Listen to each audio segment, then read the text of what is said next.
I think it plays an important role in the academy. I think the place of Yiddish and Jewishness are intricately related in important ways, um, and more young people in the world today are getting a lot of their Jewish education from universities.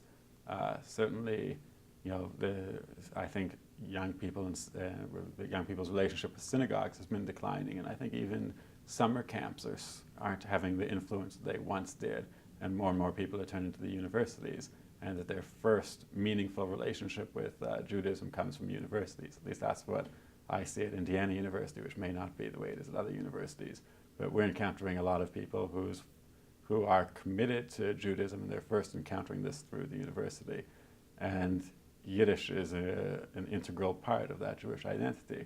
It's not all of it, of course. There's other languages that are of equal importance, and it's only a small segment, well, not a small segment, it's only a segment of the Jewish population that used Yiddish. But it's become an important part of Jewish identity in America, and it serves particular purposes in America. There's a whole genre of literature that they need Yiddish to learn. But by and large, it's something that graduate students are getting at more than undergraduates. And our Yiddish enrollments are higher at the graduate level than at the undergraduate level. And graduate students use it sometimes out of a love of the language, but I think more often for utilitarian purposes, in order to get at documents, in order to get at sources that they wouldn't otherwise be able to get at. So I think for literature purposes, in order to read the literature and to get at sources is why people are using Yiddish in the academy today.